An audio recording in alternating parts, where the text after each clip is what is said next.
Welcome, courageous Capricorns. Thank you for tuning in. I'm Rose Smith and I'm here with your June horoscopes. Okay, so it looks like you've got good news on the relationship front in June, particularly for those committed relationships.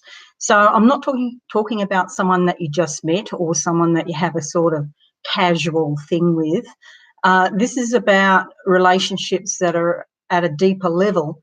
If you are having a sort of a casual fling type thing, it could go deeper in June.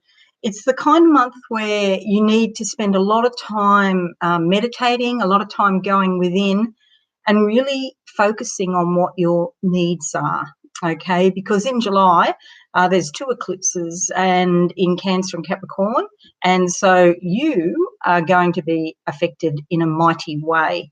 So please try and take it easy this month, okay? Because next month you'll be rocking and rolling, so to speak. Alrighty, so the 3rd sees the new moon bringing starts and new beginnings in your 6th house, okay? That's the house of everyday routine, everyday work where you don't have to think too much. You just do it sort of rote fashion. Oh, thank you, Sharon. You're so kind. Thank you. Hi, love. You look great. Oh, thank you. Not bad for an old chook. That's me I'm talking about. Okay, so new starts in your everyday routine. And you might mix it up. So say, for example, you do a 6 a.m. walk 5 days a week. You might decide you're going to change that to 6 p.m. Okay, so a lot of new beginnings, maybe a detox program, particularly if you're in the Northern Hemisphere and you're going into your summer time. Here in the Southern Hemisphere, as you might have noticed, I'm an Australian, so it is drawing up to winter and I can feel it. It's time for an extra doona on the bed at night. Oh, you might not know what a doona is. A quilt in America. If you're in America, I think it's a quilt. We call them doonas. I think it's probably doonas like a European word. Okay, now this also affects your well-being, and so you might be thinking about, you know, a lot of relaxation time, which would be great if you can go away for a short break, but not a holiday where you go and do a lot of things, a holiday where you actually relax. So it's time for massages, facials. I could do with one of those. Haven't had one for ages. Facials, anything, getting your nails done, anything and where you can just sit back and relax and let somebody else do everything for you. That would be great.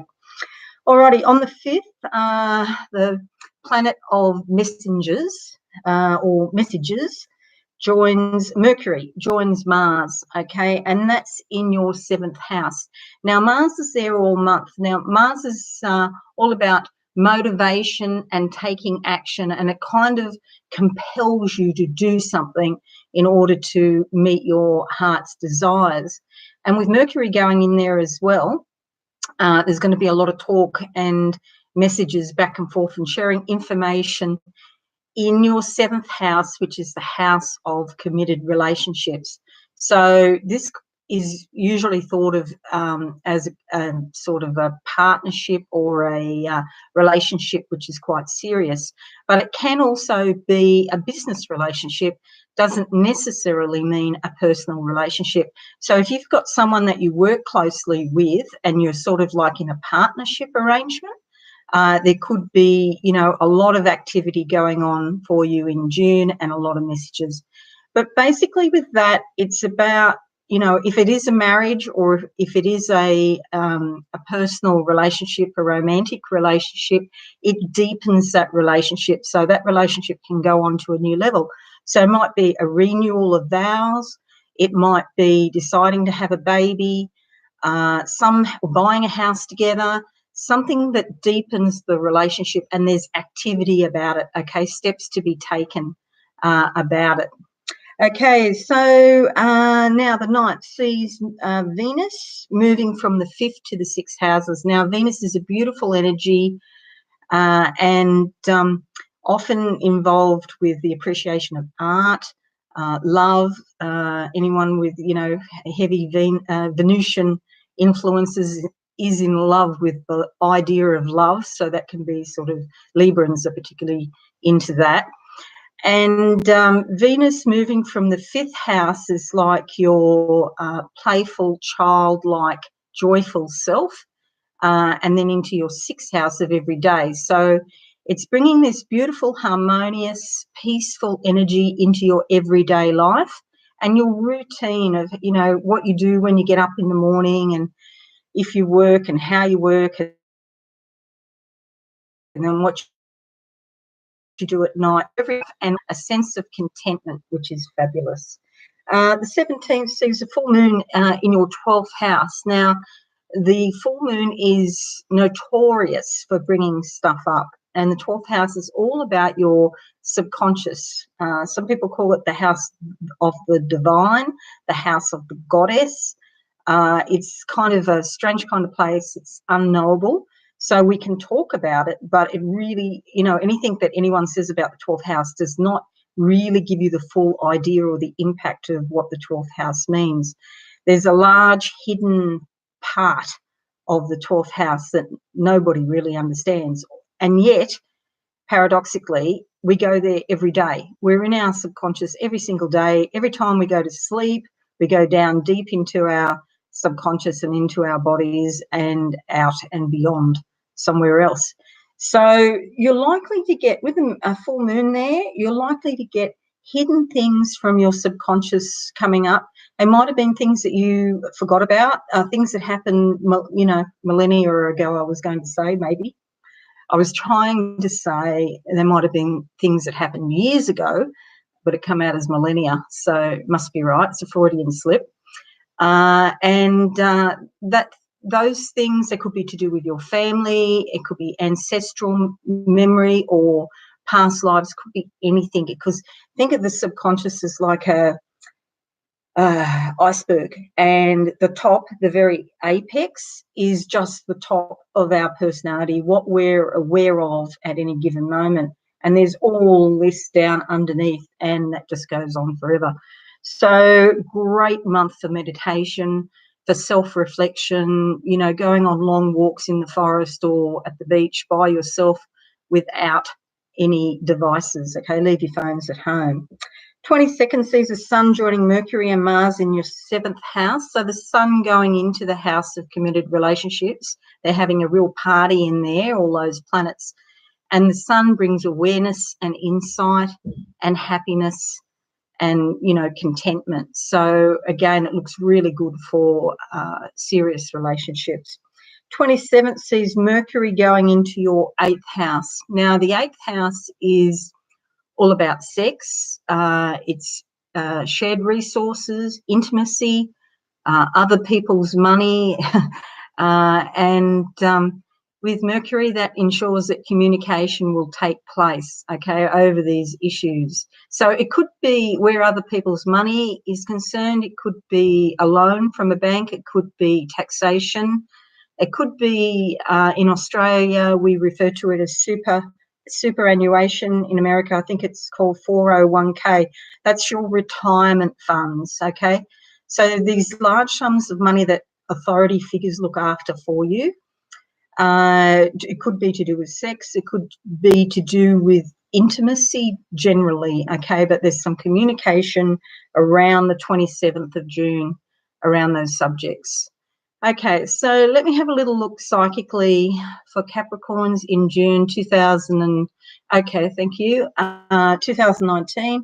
I see when I close my eyes, it's like I'm out on a rowboat on a sea. It's not so much an ocean, it's like a sea.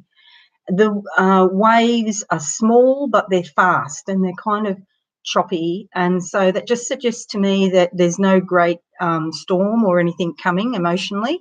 That the choppy waves are like, could be perceived as little bumps, but they're invigorating. They help you speed along emotionally very fast. It's a kind of, it makes it kind of interesting, life a bit more interesting. So it's not perfectly still and calm, but there is speed and you're getting through the emotions very quickly. Alrighty, let's have a look now in the cards for Capricorn, June 2019. I see playing guitar. It's like you're the singer of the song of your life. You're playing your own tune of your life, and you can play it as fast or as slow as you like, and in the kind of, way that you want to, in the style that you want to. Alrighty, Capricorn, June 2019, and we come up with, this is what happens when you get older, you can't see. It's the Two of Cups, and this is a beautiful energy and fits in perfectly with what I've just been talking about, which is wonderful for committed relationships, okay? The sharing of energy, the caring, the nurturing, the looking after each other, and it's love, basically. So that's just a beautiful energy for the month. And if you're not with somebody, it is a good time. If you want to be with someone, you may well meet somebody, but it's also a great time for falling in love with yourself, getting in touch with the different parts of yourself, so that you can be the authentic person that you are, okay? Not just coming from your head, but coming from your heart and every deep place within yourself. And it's really empowering, that kind of feeling. And look, it's sort of a celebration. And this card's a bit like what they used to have in the old days called the hand fast, which is like a marriage of sorts. So the integration of energy within, and as you integrate that energy, become more aware of that energy, you have control of it. And so you can run your life in an authentic and beautiful way. Okay, that's a lovely card to finish off on. Two of Cups. That is the vibe for you, courageous Capricorns, in June 2019. And if you'd like a psychic reading, please come to my network, absolutesoulsecrets.com. And in the meantime, I would appreciate a like on this video. Drop me a line, and I'd love to answer your comments. And I would appreciate if you subscribe. And Sharon, you're asking me a question? Thanks for the message. I will be more than happy to treat myself better than I ever did. Good on you. Go ahead and do that. I'm going to do the same. It's about time I got back and had a few massages myself. Alrighty, so stay tuned. I'll be doing the remaining horoscopes shortly, and I look forward to seeing you again. Okay, thank you and have a beautiful month. Bye for now.